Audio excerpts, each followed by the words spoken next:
ಓಂ ಶಾಂತಿ. ಸಾಕಾರ ಮುರಳಿ ಇಂದಿನ ಡೇಟ್ ಆಗಿದೆ 28/2/26. मीठे बच्चे, तुम ईश्वरीय संप्रदाय हो, तुम्हें ज्ञान सूर्य बाप मिला है.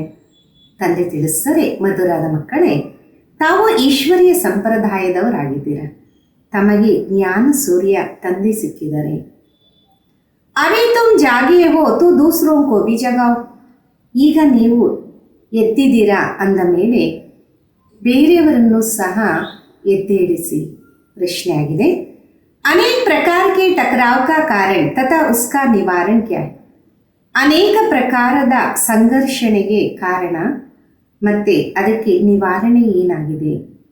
ಉತ್ತರ, जब देह अभिमान में आते हो तो अनेक प्रकार के टकराव होते हैं, माया की ग्रहचारी बैठते.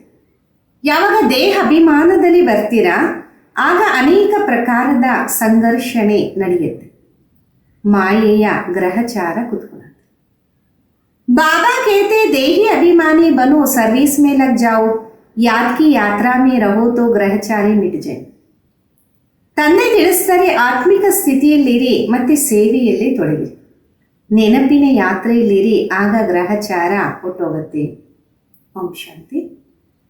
रूहानी बच्चों के पास बाबा आए हैं श्रीमत देने व समझाने. ये तो बच्चे समझ गए हैं कि ड्रामा प्लान अनुसार सारा कार्य होना ही. ಆತ್ಮೀಯ ಮಕ್ಕಳ ಹತ್ರ ತಂದೆ ಬಂದಿದ್ದರೆ ಶ್ರೀಮತವನ್ನ ನೀಡೋದಕ್ಕೆ ಅಥವಾ ತಿಳಿಸಕ್ಕೋಸ್ಕರ. ಇದಂತೂ ಮಕ್ಕಳಿಗೆ ಅರಿವಾಗಿದೆ, ಡ್ರಾಮಾ ಪ್ಲಾನ್ ಅನುಸಾರ ಕಾರ್ಯ ಅಂತೂ ಆಗಲೇಬೇಕು, ಬಾಕಿ ಸಮಯ ಬಹಳ ಕಡಿಮೆ ಇದೆ. इस भारत को रावणपुरी से फिर विष्णुपुरी बनाना. अब बाप भी है गुप्त, पढ़ाई भी गुप्त है, सेंटर्स तो बहुत है. छोटे बड़े गांव में छोटे बड़े सेंटर है और बच्चे भी बहुत. ಈ ಭಾರತವನ್ನ ರಾವಣಪುರಿಯಿಂದ ವಿಷ್ಣುಪುರಿಯಾಗಿ ಮಾಡಬೇಕು. ಈಗ ತಂದೆಯಂತೂ ಗುಪ್ತಾಗಿದ್ದಾರೆ, ವಿದ್ಯೆನೂ ಗುಪ್ತಾಗಿದೆ, ಸೆಂಟರ್ಸ್ ಅಂತೂ ಬಹಳಷ್ಟು ಇದೆ. ಸಣ್ಣದು ದೊಡ್ಡದು ಹಳ್ಳಿಗಳಲ್ಲಿ ದೊಡ್ಡದು ಸಣ್ಣದು ಸೆಂಟರ್ಸ್ ಇದ್ದಾರೆ, ಮಕ್ಕಳು ಬಹಳಷ್ಟು ಇದ್ದಾರೆ. ಆ बच्चों ने चैलेंज तो दी है और लिखना भी है. जब कोई लिटरेचर बनाना है तो उसमें लिखना है. हम इस अपनी भारत भूमि को स्वर्ग बनाकर छोड़. ಈಗ ಮಕ್ಕಳು ಚಾಲೆಂಜ್ ಅನ್ನ ಮಾಡಿ ಬಿಡಬೇಕು, ಮತ್ತೆ ಬರೀಬೇಕಾಗಿದೆ. ಯಾವಾಗ ಲಿಟ್ರೇಚರ್ ಅನ್ನ ತಯಾರು ಮಾಡ್ತೀರ ಅದರಲ್ಲಿ ಬರೀರಿ, ನಾವು ನಮ್ಮ ಭಾರತ ಭೂಮಿಯನ್ನ ಸ್ವರ್ಗವಾಗಿ ಮಾಡಿ ಬಿಡ್ತೀವಿ. तुमको भी अपनी भारत भूमि बहुत प्रिय है क्योंकि तुम जानते हो ये भारत ही स्वर्ग था, इसको 5000 ವರ್ಷ हुआ. ತಮಗೂ ಸಹ ಈ ಭಾರತ ಭೂಮಿ ಬಹಳ ಪ್ರಿಯ ಆಗಿರಬೇಕು, ಯಾಕೆಂದರೆ ತಮಗೆ ಅರಿವಿದೆ ಭಾರತ ಸ್ವರ್ಗ ಆಗಿತ್ತು, ಇದಕ್ಕೆ 5000 ವರ್ಷ ಆಯಿತು. भारत बहुत शानदार था, इसको स्वर्ग कहा जाता. तुम ब्रह्मा मुख वंशाली को ही नॉलेज है. ಬಹಳ ಭಾರತ ವಿಜೃಂಭಣೆಯಿಂದ ಇತ್ತು, ಇದಕ್ಕೆ ಸ್ವರ್ಗ ಅಂತ ಹೇಳ್ತಿದ್ರು. ತಾವು ಬ್ರಹ್ಮಮುಖ ವಂಶಾವಳಿಯೇ ಈ ಜ್ಞಾನವನ್ನು ಪಡಿತೀರಾ. इस भारत को श्रीमत पर हमको स्वर्ग जरूर बनाना, सबको रास्ता बताना है और कोई किटपिट की बात नहीं. ಈ ಭಾರತವನ್ನ ಶ್ರೀಮತದಂತೆ ನಾವು ಸ್ವರ್ಗವಾಗಿ ಮಾಡಲೇಬೇಕು, ಎಲ್ಲರಿಗೂ ದಾರಿಯನ್ನ ತೋರಿಸಬೇಕು, ಮತ್ಯಾವುದೇ ಏರುಪೇರಿನ ಮಾತಂತೂ ಇಲ್ಲವೇ ಇಲ್ಲ. आपस में भाई ट्राई करनी चाहिए. इन प्रदर्शनी के चित्रों द्वारा हम ऐसे क्या एडवर्टाइज करें जो अखबार में भी चित्र दे. आपस में इस पर सेमिनार करनी चाहिए. ಪರಸ್ಪರ ಕುತ್ಕೊಂಡು ಆಜ್ಞೆಯನ್ನು ತೆಗಿಬೇಕು. ಯಾವ ರೀತಿ ಪ್ರದರ್ಶನಿಯಲ್ಲಿ ಚಿತ್ರಗಳಿಂದ ಅಡ್ವರ್ಟೈಸ್ ಮಾಡೋದು, ನ್ಯೂಸ್ ಪೇಪರಲ್ಲಿ ಚಿತ್ರಗಳನ್ನು ಕೊಡೋದು, ಪರಸ್ಪರ ಸೆಮಿನಾರ್ ಮಾಡಬೇಕಾಗಿದೆ. जैसे गवर्नमेंट के लोग आपस में मिलते हैं, राय करते हैं कि भारत को हम कैसे सुधारें. ಯಾವ ರೀತಿ ಗವರ್ಮೆಂಟ್ನವರು ಪರಸ್ಪರ ಕುತ್ಕೊಂತಾರೆ, ಆಜ್ಞೆಯನ್ನು ತೆಗಿತಾರೆ, ಭಾರತವನ್ನ ಯಾವ ರೀತಿ ಸುಧಾರಣೆ ಮಾಡೋದು. ये जो इतने मतभेद हो गए उसको आपस में मिलकर ठीक करे और भारत में शांति सुख कैसे स्थापन करे. ಇವತ್ತು ಇಷ್ಟೊಂದು ಮತಭೇದ ಆಗ್ಬಿಟ್ಟಿದೆ, ಪರಸ್ಪರ ಎಲ್ಲರೂ ಮಿಲನ ಆಗಿ ಅದನ್ನು ಯಾವ ರೀತಿ ಸರಿ ಮಾಡೋದು? ಭಾರತದಲ್ಲಿ ಶಾಂತಿ ಸುಖವನ್ನು ಯಾವ ರೀತಿ ಸ್ಥಾಪನೆ ಮಾಡೋದು? उस गवर्नमेंट का भी पुरुषार्थ चलता, तुम भी पांडव गवर्नमेंट गाई हुई हो ना. ಆ ಗೌರ್ಮೆಂಟಿನ ಪುರುಷಾರ್ಥನೂ ನಡೆಯುತ್ತೆ. ತಾವು ಸಹ ಗೌರ್ಮೆಂಟ್, ಪಾಂಡವ ಗೌರ್ಮೆಂಟು ಅಂತ ಗಾಯನ ಇದೆ ಅಲ್ಲ. ये बड़ी ईश्वरीय गवर्नमेंट है, इसको वास्तव में कहा जाता ಪಾಂಡವ್ ಈಶ್ವರೀಯ ಗೌರ್ಮೆಂಟ್. ಇದು ಬಹಳ ದೊಡ್ಡ ಈಶ್ವರೀಯ ಗೌರ್ಮೆಂಟ್ ಆಗಿದೆ. ವಾಸ್ತವದಲ್ಲಿ ಇದಕ್ಕೆ ಹೇಳಲಾಗತ್ತೆ ಪಾವನ ಈಶ್ವರೀಯ ಗೌರ್ಮೆಂಟ್. पतित पावन बाबा ही पतित बच्चों को बैठ पावन दुनिया का मालिक बना दे, ये बच्चे ही जानते. ಪತಿತ ಪಾವನ ತಂದೆ ಪತಿತ ಮಕ್ಕಳಿಗೆ ಕುತ್ಕೊಂಡು ಪಾವನ ಪ್ರಪಂಚದ ಮಾಲೀಕರಾಗಿ ಮಾಡ್ತಿದ್ದಾರೆ. ಇದು ಮಕ್ಕಳಿಗೆ ಗೊತ್ತಿದೆ. मुख्य है ही भारत का आदि सनातन देवी देवता धर्म का, ये भी बच्चे जानते, ये है रुद्र ज्ञान यज्ञ. ಮುಖ್ಯವಾದದ್ದು ಭಾರತ, ಅದರಲ್ಲೂ ಆದಿ ಸನಾತನ ದೇವಿ ದೇವತಾ ಧರ್ಮ. ಇದು ಮಕ್ಕಳಿಗೆ ಗೊತ್ತಿದೆ, ಇದಂತೂ ರುದ್ರ ಜ್ಞಾನ ಯಜ್ಞವಾಗಿದೆ.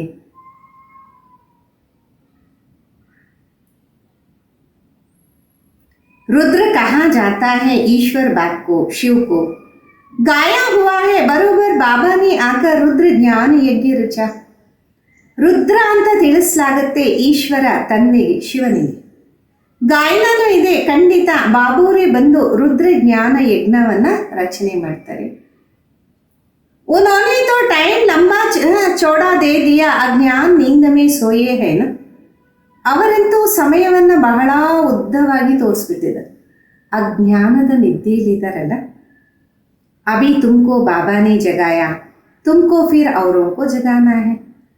ಈಗ ತಮ್ಮನ್ನ ಬಾಬೂರು ಎದ್ದೇಳಿಸಿದರೆ, ತಾವು ಮತ್ತೊಬ್ಬರನ್ನ ಎದ್ದೇಳಿಸಬೇಕಾಗಿದೆ. ड्रामा प्लान अनुसार तुम जग रहे हो इस समय तक, जिसने जैसे जैसे जितना जितना पुरुषार्थ किया उतना ही कल्प पहले किया था. ಡ್ರಾಮಾ ಪ್ಲಾನ್ ಅನುಸಾರ ತಾವು ಎದ್ದಿದ್ದೀರ. ಈ ಸಮಯದ ತನಕ ಯಾವ್ಯಾವ ರೀತಿ ಎಷ್ಟೆಷ್ಟು ಪುರುಷಾರ್ಥ ಮಾಡಬೇಕಾಗಿತ್ತೋ ಅದೇ ರೀತಿ ಕಲ್ಪದ ಹಿಂದೇನೂ ಮಾಡಿದ್ರಿ. हाँ, युद्ध के मैदान में उतराव चढ़ाव तो होता ही है. कभी माया का जोर हो जाता, कभी ईश्वरीय संतान का जोर हो जाती. हाँ, ಯುದ್ಧದ ಮೈದಾನದಲ್ಲಿ ಏರುಪೇರು ಆಗೇ ಆಗುತ್ತೆ. ಕೆಲವೊಂದು ಸಲ ಮಾಯೆ ಜೋರು ಮಾಡಿದ್ರೆ, ಕೆಲವೊಂದು ಸಲ ಈಶ್ವರೀಯ ಸಂತಾನದ ಕಡೆಗೆ ಜೋರಿರುತ್ತೆ. कभी कभी सर्विस बड़ी अच्छी तेजी से चलती, कभी कहाँ बच्चे से माया के विघ्न पड़ जाता. ಕೆಲವೊಂದು ಸಲ ಸೇವೆ ಬಹಳ ಜೋರಾಗಿ ತೀಕ್ಷ್ಣವಾಗಿ ನಡೆಯುತ್ತೆ. ಕೆಲವೊಂದು ಸಲ ಕೆಲವೊಂದು ಕಡೆ ಮಕ್ಕಳಿಗೆ ಮಾಯೆ ವಿಘ್ನವನ್ನ ಆಗುತ್ತೆ. ಮಾಯಾ ಏಕ್ದಮ್ ಬೇಹೋಶ್ ಕರ್ ದೇತಿ, ಲಡಾಯಿ ಕಾ ಮೈದಾನ್ ತೋ ಹೈ ನಾ. ಮಾಯೆ ಅಂತೂ ಏಕ್ದಮ್ ಮೂರ್ಛಿತರಾಗಿ ಮಾಡಿಬಿಡುತ್ತೆ. ಯುದ್ಧದ ಮೈದಾನ ಅಲ್ವಾ. माया रावण राम की संतान को बेहोश कर देती, लक्ष्मण के लिए कहानी है ना.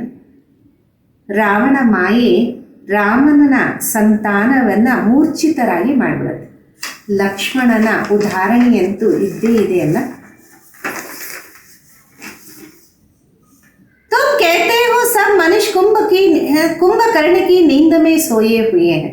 तुम ईश्वरीय संप्रदाय ही ऐसे कहते हो जिसको ज्ञान सूर्य मिलता और जब उठे है वही समझेंगे. ತಾವಂತೀರ ಎಲ್ಲ ಮನುಷ್ಯರು ಕುಂಭಕರ್ಣನ ನಿದ್ದೆಯಲ್ಲಿ ಮಲಗಿದ್ದಾರೆ ಅಂತ. ತಾವು ಈಶ್ವರೀಯ ಸಂಪ್ರದಾಯದವರು ಈ ರೀತಿ ಅಂತೀರ. ಯಾರಿಗೆ ಜ್ಞಾನ ಸೂರ್ಯ ಸಿಕ್ಕಿದರೆ, ಅವರೇ ಎದ್ದಿದರೆ, ಅವರೇ ಅರ್ಥ ಮಾಡ್ಕೊಂತಾರೆ. इसमें एक दो को कहने की भी कोई बात नहीं, तुम जानते हो बरोबर अब ईश्वरीय संप्रदाय जगह है. ಇದರಲ್ಲಿ ಒಬ್ಬರು ಇನ್ನೊಬ್ಬರಿಗೆ ತಿಳಿಸುವ ಮಾತೇ ಇಲ್ಲ. ತಮಗಂತೂ ಗೊತ್ತಿದೆ, ಖಂಡಿತ ನಾವು ಈಶ್ವರೀಯ ಸಂಪ್ರದಾಯದವರು ಎದ್ದಿದ್ದೀವಿ. बाकी दूसरे सब सोए हुए हैं, वह ये नहीं जानते कि परम पिता परमात्मा आ गया बच्चों से वर्षा दे. ಬಾಕಿ ಎಲ್ಲರೂ ಸಹ ಮಲಗಿದ್ದಾರೆ. ಅವರಿಗೆ ಇದೂ ಸಹ ಗೊತ್ತಿಲ್ಲ, ಪರಂಪಿತ ಪರಮಾತ್ಮ ತಂದೆ ಬಂದಿದ್ದಾರೆ ಮಕ್ಕಳಿಗೆ ಆಸ್ತಿಯನ್ನು ನೀಡಕ್ಕೋಸ್ಕರ. ये बिल्कुल ಭೂಲ್ ಗಯೇ ಬಾಬ್ ಭಾರತ್ ಮೇ ಹಿ ಆತೆ. ಖಂಡಿತ ಇದನ್ನು ಮರ್ತೋಗ್ಬಿಟ್ಟಿದ್ದಾರೆ. ತಂದೆ ಭಾರತದಲ್ಲಿ ಬರ್ತಾರೆ. आकर भारत को स्वर्ग का मालिक बनाते. भारत स्वर्ग का मालिक था, इसमें कोई ಸಂಶಯ नहीं. ತಂದೆ ಬಂದು ಭಾರತಕ್ಕೆ ಸ್ವರ್ಗದ ಮಾಲೀಕರಾಗಿ ಮಾಡ್ತಾರೆ. ಭಾರತ ಸ್ವರ್ಗ ಆಗಿತ್ತು, ಮಾಲೀಕ ಆಗಿತ್ತು, ಇದರಲ್ಲಿ ಎಂಥದೇ ಸಂಶಯ ಇಲ್ಲವೇ ಇಲ್ಲ. परमपिता परमात्मा का जन्म भी यहाँ होता है. ಶಿವ ಜಯಂತಿ ಮನಾತೆ ಹೇನ. ಪರಮಪಿತ ಪರಮಾತ್ಮನ ಜನ್ಮನೂ ಇಲ್ಲೇ ಆಗತ್ತೆ. ಶಿವ ಜಯಂತಿಯನ್ನ ಆಚರಣೆ ಮಾಡ್ತಾರಲ್ಲ. ಜರೂರ್ ಉನ್ಸೆ ಆಕರ್ ಕುಚ್ ನಿ ಕಿಯಾ ಹೋಂಗಾ ನ. ಬುದ್ಧಿ ಕೇತಿ ಜರೂರ್ ಆಕರ್ ಸ್ವರ್ಗ ಕಿ ಸ್ಥಾಪನಾ ಕಿ ಹೋಂಗಿ. ಖಂಡಿತ ಅವರು ಬಂದು ಏನು ಮಾಡಿರ್ಬೇಕಲ್ಲ. ಬುದ್ಧಿನೂ ಅನ್ನತ್ತೆ ಅವರು ಬಂದು ಸ್ವರ್ಗದ ಸ್ಥಾಪನೆಯನ್ನ ಮಾಡಿದ್ರು.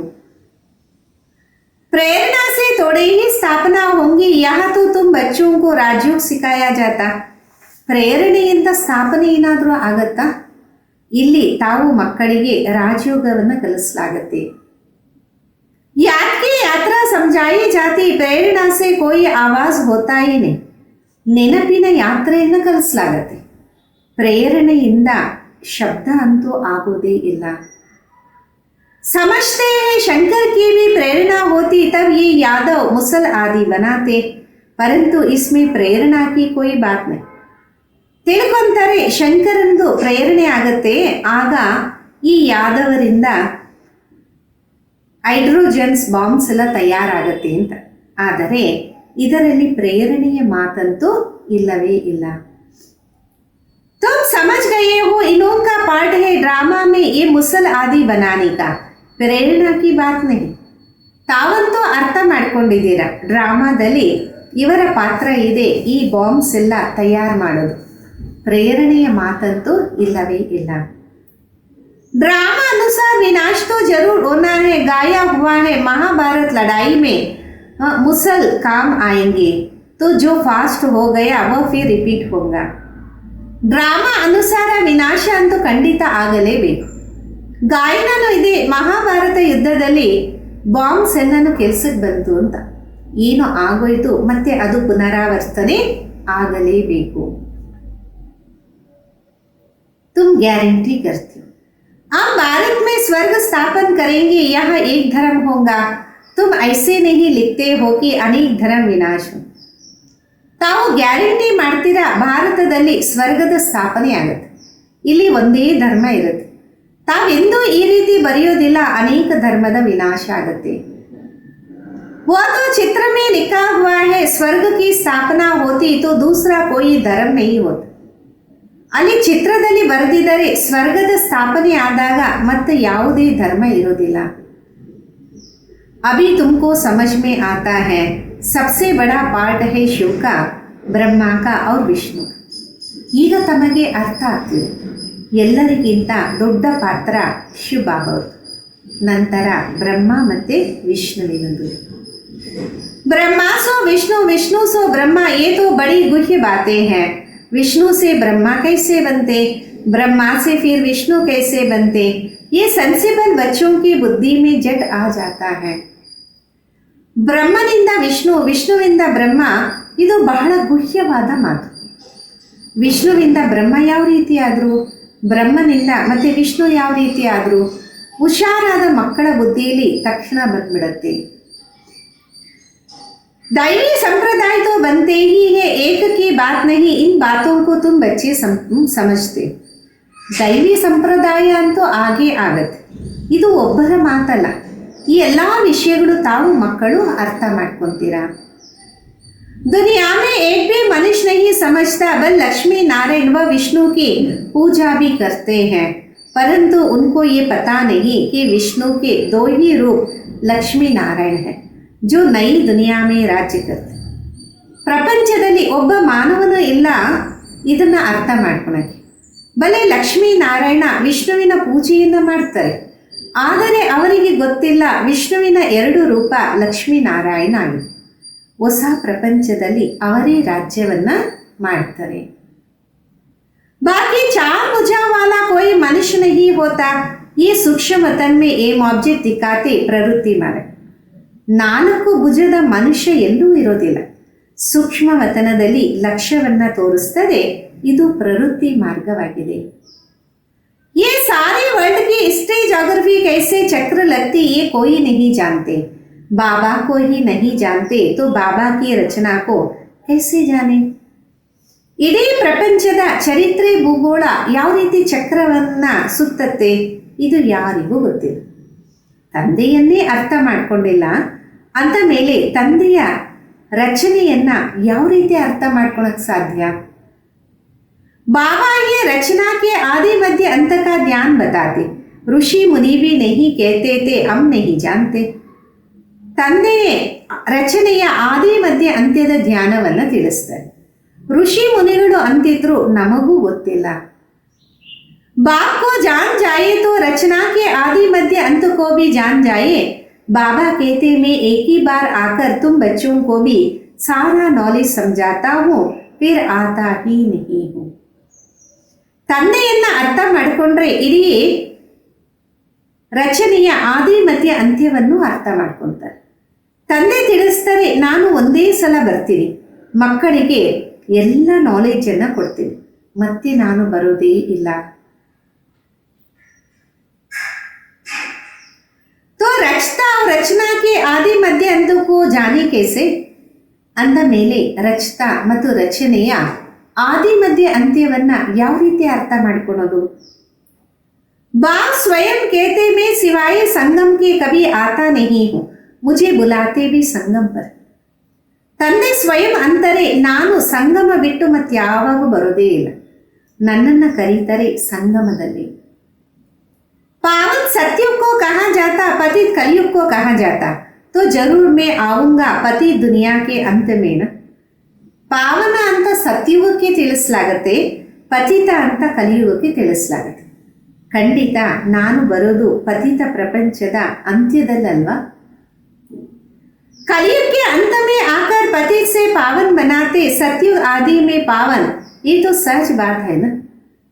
ಕಲಿಯುಗದ ಅಂತ್ಯದಲ್ಲಿ ಬಂದು ಪತಿತರಿಂದ ಪಾವನವಾಗಿ ಮಾಡ್ತೀವಿ, ಸತ್ಯುಗದ ಆದಿಯಲ್ಲಿ ಪಾವನ ಇರ್ತಾರೆ, ಇದಂತೂ ಸಹಜವಾದ ವಿಷಯ ಅಲ್ವಾ. मनुष्य कुछ भी समझ नहीं सकते कि पतित पावन बाबा कब आए, अभी तो कलियुग का अंत कहते. ಮನುಷ್ಯ ಏನೂ ಅರ್ಥ ಮಾಡ್ಕೊಳ್ಳೋದಿಲ್ಲ, ಪತಿತ ಪಾವನ ತಂದೆ ಯಾವಾಗ ಬರೋದು, ಈಗಂತೂ ಕಲಿಯುಗದ ಅಂತಿಮ ಅಂತ ಹೇಳ್ಬೋದು. अगर कहते हैं कलयुग में अर्जुन 40,000 वर्ष पड़ा है तो और कितना पतित बनेंगे, कितना दुख होगा, सुख तो होगा ही नहीं. ತಿಳ್ಕೊಳ್ಳಿ, ಇನ್ನೂ ಕಲಿಯುಗ 40,000 ವರ್ಷ ಇದೆ ಅಂದ ಮೇಲೆ ಇನ್ನೆಷ್ಟು ಪತಿತರಾಗ್ಬೋದು, ಎಷ್ಟು ದುಃಖ ಇರ್ಬೋದು, ಸುಖ ಅಂತೂ ಇರೋದೇ ಇಲ್ಲ. कुछ भी मालूम ना होने कारण बिल्कुल ही घोर अंधेरे में है, तुम समझ सकते हो. ಏನು ಗೊತ್ತಿಲ್ಲದೆ ಕಾರಣ ಬಿಲ್ಕುಲ್ ಘೋರ ಅಂಧಕಾರದಲ್ಲಿ ಇದ್ದಾರೆ, ತಾವಂತೂ ಅರ್ಥ ಮಾಡ್ಕೊಂತೀರಲ್ಲ. तो बच्चों को आपस में मिलना है, चित्रों पर अच्छी रीति समझाना होता. ಮಕ್ಕಳು ಪರಸ್ಪರ ಮಿಲನ ಮಾಡಬೇಕು, ಚಿತ್ರಗಳ ಬಗ್ಗೆ ಚೆನ್ನಾಗಿ ತಿಳಿಸಬೇಕಾಗಿದೆ. ये भी ड्रामा अनुसार चित्र आदि सब निकले, बच्चे समझते हैं जो समय पर होता ಹೂ ಬಹು ಡ್ರಾಮಾ ಚಲ್ತಾ रहता है. ಇವೆಲ್ಲವೂ ಸಹ ಡ್ರಾಮಾ ಅನುಸಾರ ಚಿತ್ರಗಳೆಲ್ಲ ಬಂದಿವೆ. ಮಕ್ಕಳಿಗೆ ಗೊತ್ತಾಗತ್ತೆ ಈ ಸಮಯದಲ್ಲಿ ಎಲ್ಲ ಬಂದಿದೆ, ಡ್ರಾಮಾ ನಡೀತಾ ಇದೆ, ಪುನರಾವರ್ತನೆ ಆಗ್ತಾ ಇದೆ. बच्चों की अवस्थाएं कभी नीचे कभी ऊपर होती रहती, बड़ी समझने की बात है. ಮಕ್ಕಳ ಒಂದು ಸ್ಥಿತಿ ಕೆಲವೊಂದು ಸಲ ಕೆಳಗಡೆ ಕೆಲವೊಂದು ಸಲ ಮೇಲೆ ಆಗ್ತಾ ಇರುತ್ತೆ, ಇವೆಲ್ಲ ಅರ್ಥ ಮಾಡಿಕೊಳ್ಳುವ ವಿಷಯ. कभी कभी ग्रहचारी आकर बैठती है तो उसको मिटाने के लिए कितने प्रयत्न करते. ಕೆಲವೊಂದು ಸಲ ಗ್ರಹಚಾರ ಬಂದು ಕುತ್ಕೊಂಡ್ರೆ ಅದನ್ನು ತೊಲಗಿಸೋಕ್ಕೋಸ್ಕರ ಇಷ್ಟೊಂದು ಪ್ರಯತ್ನ ಮಾಡ್ತಾರಲ್ಲ. बाबा घड़ी घड़ी कहते, बच्चे तुम देह अभिमान में आते हो इसलिए टक्कर होता, इसमें देही अभिमानी बनना पड़ता. ತಂದೆ ಗಡಿ ತಿಳಿಸ್ತಾರೆ, ಮಕ್ಕಳೇ ತಾವು ದೇಹ ಅಭಿಮಾನದಲ್ಲಿ ಬರ್ತೀರಾ, ಅದಕ್ಕೆ ಸಂಘರ್ಷಣೆ ಆಗುತ್ತೆ, ಇದರಲ್ಲಿ ಆತ್ಮ ಅಭಿಮಾನಿಯಾಗಿ ಇರಬೇಕಾಗಿದೆ. बच्चों में देह अभिमान बहुत है, तुम देही अभिमानी बनो तो बाबा को याद रहेंगे और सर्विस में उन्नति करते रहेंगे. ಮಕ್ಕಳಲ್ಲಿ ದೇಹಾಭಿಮಾನ ಬಹಳ ಇದೆ. ಈಗ ತಾವು ಆತ್ಮಿಕ ಸ್ಥಿತಿಯಲ್ಲಿರಿ, ಆಗ ಬಾಬುರ ನೆನಪು ಇರುತ್ತೆ ಮತ್ತು ಸೇವೆಯಲ್ಲೂ तत्पररागिर्तीर. ऊंच पद जिसको पाना है वो सदैव सर्विस में रहे रहेंगे. तकदीर में नहीं तो फिर तदबीर भी नहीं हो. ಯಾರು ಉನ್ನತವಾದ ಪದವಿಯನ್ನು ಪಡಿಬೇಕು ಅವರು ಸದಾ ಸೇವೆಯಲ್ಲಿ ತತ್ಪರರಾಗಿರ್ತಾರೆ. ಅದೃಷ್ಟದಲ್ಲಿ ಇಲ್ಲ ಅಂದರೆ ಯಾರು ಏನು ಮಾಡೋಕ್ಕಾಗಲ್ಲ. खुद कहते बाबा हमको धारणा नहीं होती, बुद्धि में नहीं बैठता, जिसको धारणा होती तो ಖುಷಿ भी बहुत होती. ಸ್ವಯಂ ಅಂತಾರೆ ಬಾಬಾ ನಮಗೆ ಧಾರಣೆ ಆಗೋದೇ ಇಲ್ಲ, ಬುದ್ಧಿಯಲ್ಲಿ ಕುತ್ಕೊಳೋದೇ ಇಲ್ಲ. ಯಾರಿಗೆ ಧಾರಣೆ ಆಗತ್ತೆ ಅವರಿಗೆ ಖುಷಿನೂ ಬಹಳಷ್ಟು ಇರುತ್ತೆ. समझते शिव बाबा आया हुआ है. अब बाबा कहते बच्चे तुम अच्छी रीति समझकर फिर औरों को समझाओ. ಅನ್ಕೊಂತಾರೆ ಶಿವ ಬಾಬಾ ಬಂದಿದ್ದಾರೆ. ಈಗ ತಂದೆ ಅಂತಾರೆ ಮಕ್ಕಳೇ ಚೆನ್ನಾಗಿ ಅರ್ಥ ಮಾಡಿಕೊಡಿ, ಇತರರಿಗೂ ತಿಳಿಸಿ. कोई तो सर्विस में ही लगे रहते, पुरुषार्थ करते रहते हैं. ಕೆಲವರಂತೂ ಸೇವೆಯಲ್ಲೇ ತೊಡಗಿರ್ತಾರೆ, ಪುರುಷಾರ್ಥ ಮಾಡ್ತಾನೇ ಇರ್ತಾರೆ. ये भी बच्चे जानते जो सेकंड गुजरता है वो ड्रामा में नूंद है, फिर ऐसे ही रिपीट होगा.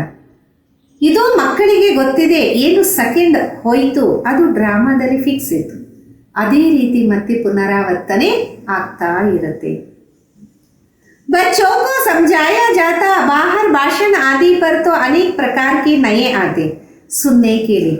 तुम समझते हो गीता वेद शास्त्र आदि पर कितना मनुष्य भाषण करते, उनको कोई ये थोड़े ही पता कि यहाँ ईश्वर अपना और अपनी रचना के आदि मध्य अंत का राज समझाते. ಮಕ್ಕಳಿಗೆ ತಿಳಿಸಲಾಗತ್ತೆ, ಹೊರಗಡೆ ಭಾಷಣದಲ್ಲಿ ಹೋದಾಗ ಅನೇಕ ಪ್ರಕಾರದಲ್ಲಿ ಹೊಸವರು ಬರ್ತಾರೆ ಕೇಳಕ್ಕೋಸ್ಕರ. ನಿಮಗೆ ಅರ್ಥ ಆಗತ್ತೆ ಗೀತೆ ವೇದ ಶಾಸ್ತ್ರ ಇದರ ಮೇಲೆ ಮಾನವ ಇಷ್ಟು ಭಾಷಣ ಮಾಡ್ತಾನೆ, ಅವರಿಗೆ ಏನು ಗೊತ್ತಿದೆ? ಇಲ್ಲಿ ಈಶ್ವರ ಬಂದು ತನ್ನ ಮತ್ತು ತನ್ನ ರಚನೆಯ ಆದಿ ಮಧ್ಯ ಅಂತ್ಯ ರಹಸ್ಯವನ್ನ ತಿಳಿಸ್ತಾ ಇದ್ದಾರೆ. रचयिता ही आकर सारा ज्ञान सुनाते, त्रिकालदर्शी बनाना ये बाबा का ही काम है ना. ರಚಯಿತನೇ ಬಂದು ಇಡೀ ಜ್ಞಾನವನ್ನು ತಿಳಿಸ್ತಾರೆ, ತ್ರಿಕಾಲದರ್ಶಿಯಾಗಿ ಮಾಡ್ತಾರೆ. ಇದು ತಂದೆಯ ಕೆಲಸ ಅಲ್ವಾ? ಶಾಸ್ತ್ರೋं में ये बातें नहीं, ये नई बात है. ಶಾಸ್ತ್ರಗಳಲ್ಲಿ ಈ ಮಾತುಗಳಿಲ್ಲ, ಇದೆಲ್ಲ ಹೊಸ ಮಾತುಗಳಾಗಿದೆ. बाबा बार बार समझाते, कहा वे पहले पहले समझाओ गीता का भगवान कौन, ಶ್ರೀಕೃಷ್ಣ ಯಾ ನಿರಾಕಾರ ಶಿವ. ತಂದೆ ಮತ್ತೆ ಮತ್ತೆ ತಿಳಿಸಿದ್ದಾರೆ, ಎಲ್ಲೇ ಮೊಟ್ಟ ಮೊದಲು ಇದನ್ನು ತಿಳಿಸ್ಕೊಡಿ, ಗೀತೆಯ ಭಗವಂತ ಯಾರು, ಶ್ರೀಕೃಷ್ಣನ ಅಥವಾ ನಿರಾಕಾರ ಶಿವನ? ये बातें प्रैक्टिकल पर तुम समझ नहीं सकेंगे. प्रदर्शनी में चित्र सामने रखा, उस पर समझाकर तुम पूछ सकते. ಈ ಮಾತುಗಳನ್ನು ಪ್ರಾಕ್ಟಿಕಲ್ ತಾವು ತಿಳಿಸಕ್ಕಾಗೋದಿಲ್ಲ. ಪ್ರದರ್ಶನೆಯಲ್ಲಿ ಚಿತ್ರಗಳನ್ನು ಮುಂದೆ ಇಟ್ಕೊಂಡು ಅದರಲ್ಲಿ ತಿಳಿಸ್ತಾ ಹೋಗಿ ಮತ್ತೆ ತಾವು ಕೇಳಬಹುದಾಗಿದೆ. आप बताओ गीता का भगवान कौन, ज्ञान सागर कौन, श्री कृष्ण को तो कह नहीं सकेंगे. ಈಗ ತಾವೇ ತಿಳಿಸಿ, ಗೀತೆಯ ಭಗವಂತ ಯಾರು, ಜ್ಞಾನ ಸಾಗರ ಯಾರು? ಶ್ರೀಕೃಷ್ಣನಿಗಂತೂ ತಿಳಿಸಕ್ಕೆ ಸಾಧ್ಯನೇ ಇಲ್ಲ. पवित्रता सुख शांति का सागर लिबरेटर गाइड कौन है? ಪವಿತ್ರತೆ ಸುಖ ಶಾಂತಿಯ ಸಾಗರ ಮುಕ್ತಿದಾತ ಗೈಡ್ ಯಾರಾಗಿದ್ದಾರೆ? पहले पहले तो लिखना चाहिए, फॉर्म भरना चाहिए, फिर उससे यही लेनी चाहिए. ಮೊಟ್ಟ ಮೊದಲು ಬರೀಬೇಕು, ಫಾರಮ್ ಅನ್ನು ತುಂಬಿಸ್ಬೇಕು, ಆಮೇಲೆ ಅವರಿಂದ ಸೈನ್ ತಗೋಬೇಕಾಗಿದೆ.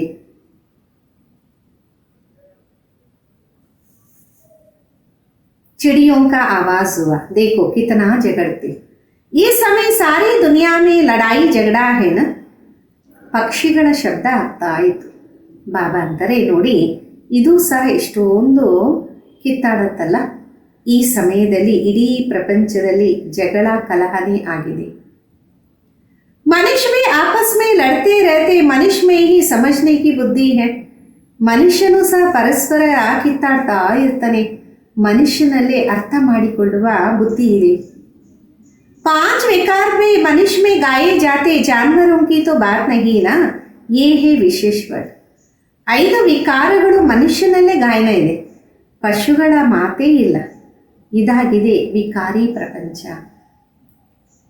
वर्ड मनुष्य के लिए कहा जाता, कलयुग में है असुरी संप्रदाय, सत्युग में है दैवी संप्रदाय. ಪ್ರಪಂಚ ಮನುಷ್ಯನಿಗೆ ಹೇಳಾಗುತ್ತೆ. ಕಲಿಯುಗದಲ್ಲಿದೆ ಅಸುರಿ ಸಂಪ್ರದಾಯ, ಸತ್ಯುಗದಲ್ಲಿದೆ ದೈವಿ ಸಂಪ್ರದಾಯ.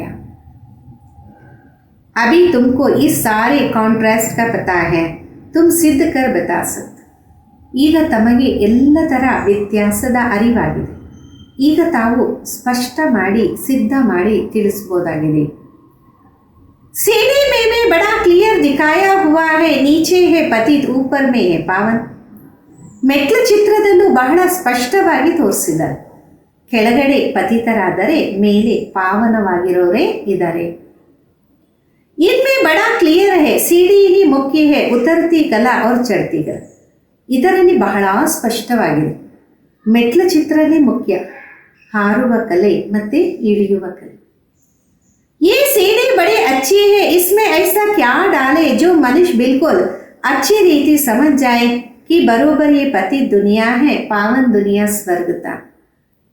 ಅಂದಮೇಲೆ ಈ ಮೆಟ್ಲ ಚಿತ್ರ ತುಂಬ ಚೆನ್ನಾಗಿದೆ. ಇದರಲ್ಲಿ ಆ ರೀತಿ ಏನು ಬರೆಯೋದು, ಮನುಷ್ಯ ಬಿಲ್ಕುಲ್ ಅರ್ಥ ಮಾಡ್ಕೋಬೇಕು. ಖಂಡಿತ ಇದು ಪತಿತ ಪ್ರಪಂಚ, ಪಾವನ ಪ್ರಪಂಚ, ಸ್ವರ್ಗ ಆಗಿತ್ತು.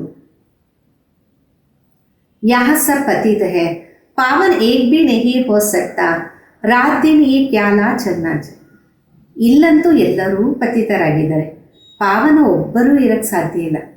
ಹಗಲು ರಾತ್ರಿ ಇದೇ ಆಲೋಚನೆ ನಡೀತಾ ಇರಬೇಕು. आत्मा प्रकाश बच्चा लिखता, बाबा ये चित्र बनाए. बाबा कहते, बल विचार सागर मंथन कर कोई भी चित्र बनाओ, परंतु सीढ़ी बड़ी अच्छी बनानी चाहिए. ಆತ್ಮ ಪ್ರಕಾಶ್ ಬಾಯ್ ಸಹೋದರ ಬರೀದ್ರಂತೆ, ಬಾಬಾ ಈ ಚಿತ್ರವನ್ನು ಈ ರೀತಿ ಮಾಡೋದಾ? ಬಾಬಾ ಅಂತಾರೆ, ಬರೀ ವಿಚಾರ ಸಾಗರ ಮಂಥನ ಮಾಡಿ, ಯಾವುದೇ ಚಿತ್ರವನ್ನು ಮಾಡಿ, ಆದರೆ ಮೆಟ್ಲು ಚಿತ್ರ ಬಹಳ ಚೆನ್ನಾಗಿ ಮಾಡಬೇಕಾಗಿದೆ. इस पर बहुत समझा सकते. 84 जन्म पूरे कर फिर पहला नंबर जन्म लिया, फिर उतरती कला से चढ़ती कला में जाना पड़े.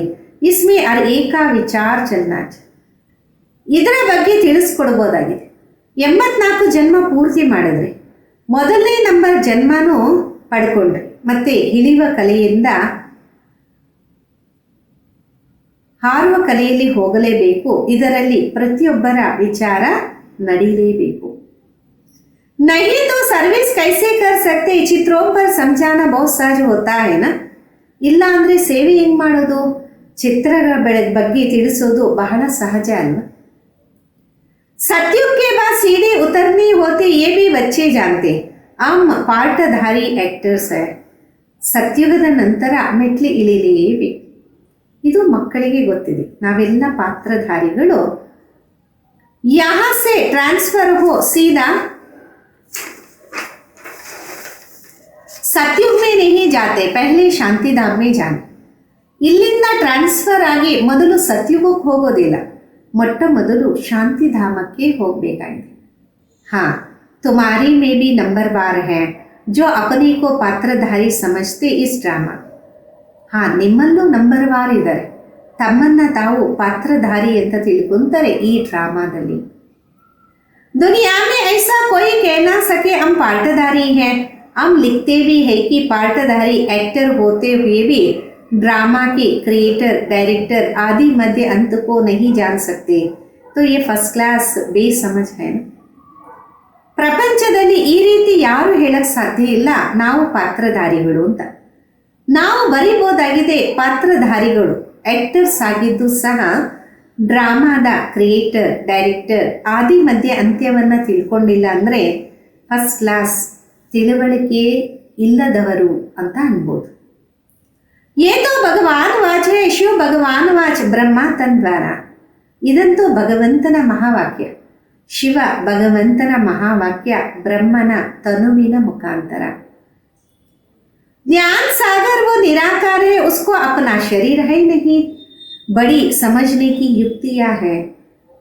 ಜ್ಞಾನ ಸಾಗರ ನಿರಾಕಾರ ಆಗಿದೆ, ಅವರಿಗೆ ತಮ್ಮದೇ ಆದ ದೇಹ ಇಲ್ಲ. ಬಹಳ ಅರ್ಥ ಮಾಡಿಕೊಳ್ಳುವ ಯುಕ್ತಿಯಾಗಿದೆ. तुम बच्चों को बड़ा नशा रहना चाहिए, हम किसकी ग्लानी थोड़े ही करते. ये तो राइट बात है ना. ತಮ್ಮ ಮಕ್ಕಳಿಗೆ ಬಹಳಷ್ಟು ನಶೆ ಇರಬೇಕಾಗಿದೆ, ನಾವು ಇತರರ ನಿಂದನೆಯನ್ನ ಮಾಡ್ತಿದ್ದೀವ? ಇದಂತೂ ಸರಿಯಾದ ಮಾತಲ್ವಾ? जो भी बड़े बड़े हैं उन सबके चित्र तुम डाल सकते हो, सीडी कोई भी दिखला सकते हो. ಯಾವ್ದು ದೊಡ್ಡ ದೊಡ್ಡ ಚಿತ್ರಗಳಿದೆ ಅದನ್ನು ತಾವು ಹಾಕ್ಬೋದಾಗಿದೆ. ಮೆಟ್ಲ ಚಿತ್ರವನ್ನ ಯಾರಿಗೆ ಬೇಕಾದರೂ ತೋರಿಸ್ಬೋದಾಗಿದೆ.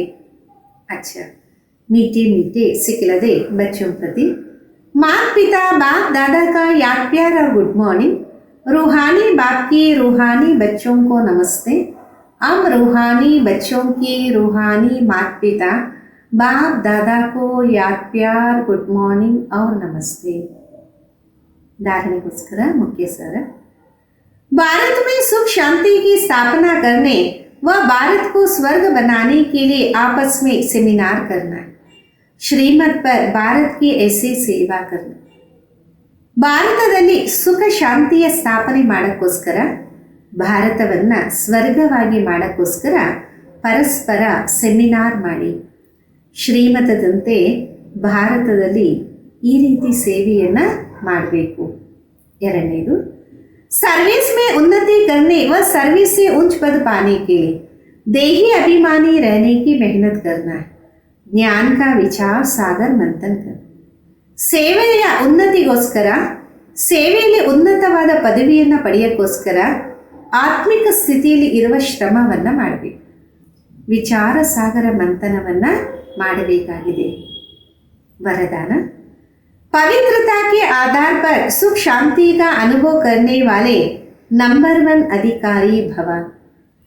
ಪವಿತ್ರತೆಯ ಆಧಾರದ ಮೇಲೆ ಸುಖ ಶಾಂತಿಯ ಅನುಭವವನ್ನು ಮಾಡುವಂಥವರು नंबर 1 अधिकारी भव. जो बच्चे पवित्रता की प्रतिज्ञा को सदा स्मृति में रखते उन्हें सुख शांति की अनुभूति स्वतः होती. ಯಾವ ಮಕ್ಕಳು ಪವಿತ್ರತೆಯ ಪ್ರತಿಜ್ಞೆಯನ್ನು ಸದಾ ಸ್ಮೃತಿಯಲ್ಲಿ ಇಟ್ಕೊಂಡಿರ್ತಾರೆ ಅವರಿಗೆ ಸುಖ ಶಾಂತಿಯ ಅನುಭವ ಸ್ವತಃ ಆಗುತ್ತೆ. पवित्रता का अधिकार लेने में नंबर 1 रहना अर्थात सर्व प्राप्तियों में नंबर 1 बनना. ಪವಿತ್ರತೆಯ ಅಧಿಕಾರವನ್ನು ಪಡೆಯೋದ್ರಲ್ಲಿ ನಂಬರ್ 1 ಇರೋದು ಅಂದರೆ ಪ್ರಾಪ್ತಿಗಳಲ್ಲಿ ನಂಬರ್ 1 ಆಗುವಂಥದ್ದು. इसलिए पवित्रता के फाउंडेशन को कभी कमजोर नहीं करना, तभी लास्ट सो फास्ट जाएगी. ಅದಕ್ಕೋಸ್ಕರ ಪವಿತ್ರತೆಯ ಫೌಂಡೇಶನ್ನಲ್ಲಿ ಎಂದೂ ಬಲಹೀನರಾಗಬೇಡಿ, ಆಗ ಲಾಸ್ಟ್ ಸೋ ಫಾಸ್ಟಲ್ಲಿ ಹೋಗ್ತೀರಾ. इसी धर्म में सदा स्थित रहना, कुछ भी हो जाए, चाहे व्यक्ति, चाहे प्रकृति, चाहे परिस्थिति कितना भी हिलाए, लेकिन दर्द पर ये धर्म ना छोड़ी. ಇದೇ ಧರ್ಮದಲ್ಲಿ ಸದಾ ಸ್ಥಿತರಾಗಿ ಏನೇ ಆಗಲಿ, ಬಲೆ ವ್ಯಕ್ತಿ, ಬಲೆ ಪ್ರಕೃತಿ, ಬಲೆ ಪರಿಸ್ಥಿತಿ ಎಷ್ಟೇ ಅಲ್ಲಾಡಿಸ್ಲಿ, ಆಗಲೇ ಭೂಮಿ ಅಲ್ಲಾಡಿಸಿದ್ರೂ ಸಹ ಧರ್ಮವನ್ನು ಬಿಡೋದಿಲ್ಲ. ಇಂದಿನ ಸ್ಲೋಗನ್, व्यर्थ से इनोसेंट बनो तो सच्चे सच्चे सेंट बन जाएंगे. ವ್ಯರ್ಥದಿಂದ ಇನೋಸೆಂಟ್ ಆಗಿ ಆಗ ಸತ್ಯವಾದಂತಹ ಸೈಂಟ್ ಆಗ್ತೀರಾ. अव्यक्त इशारे, एकता और विश्वास की विशेषता द्वारा सफलता संपन्न बनो. ಏಕತೆ ಮತ್ತು ವಿಶ್ವಾಸದ ವಿಶೇಷತೆಯ ಮುಖಾಂತರ ಸಫಲತಾ ಸಂಪನ್ನರಾಗಿ. बाप दादा चाहते हैं कि हर एक बच्चा एक श्रेष्ठ स्थिति के आसनदारी, एकांतवासी, अशरीरी, एकता स्थापक, एक नामी, ಎಕಾನಮಿ का अवतार बने. ಬಾಪ್ ದಾದಾಗೆ ಇಚ್ಛೆ ಇದೆ ಪ್ರತಿಯೊಂದು ಮಗು ಏಕರಸ ಶ್ರೇಷ್ಠ ಸ್ಥಿತಿಯ ಆಸನದಾರಿ, ಏಕಾಂತವಾಸಿ, ಅಶರೀರಿ ಒಂದೇ ಸ್ಥಾಪನೆ, ಎಕಾನಮಿ ಮತ್ತು ಒಬ್ಬರ ಹೆಸರಿನ ಅವತಾರ ಮೂರ್ತರು ಆಗಲಿ. एक दो के विचारों को समझ सम्मान दे, एक दो को इशारा दे, लेन देन कर आपस में संगठन की शक्ति का स्वरूप प्रत्यक्ष करो. ಒಬ್ಬರು ಇನ್ನೊಬ್ಬರ ವಿಚಾರವನ್ನು ಅರ್ಥ ಮಾಡಿಕೊಳ್ಳಿ, ಗೌರವವನ್ನು ನೀಡಿ, ಒಬ್ಬರು ಇನ್ನೊಬ್ಬರಿಗೆ ಸೈಗೆ ಮಾಡಿ, ತಗೊಳ್ಳೋದು ಕೊಡೋದು ಪರಸ್ಪರರ ಸಂಘಟನೆಯಲ್ಲಿ ಇರಲಿ. ಆಗ ಶಕ್ತಿಯ ಸ್ವರೂಪ ಪ್ರತ್ಯಕ್ಷ ಆಗುತ್ತೆ.